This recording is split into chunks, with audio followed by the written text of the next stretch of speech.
Hi everyone, today we will talk about how to fix or how to solve Snapchat when it says suspicious login. To know how to fix or how to solve Snapchat when it says suspicious login, you should just go to settings like this. We will click.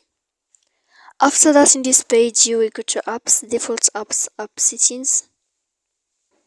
When you will see this list, you will go down to find the application of Snapchat and you will enter.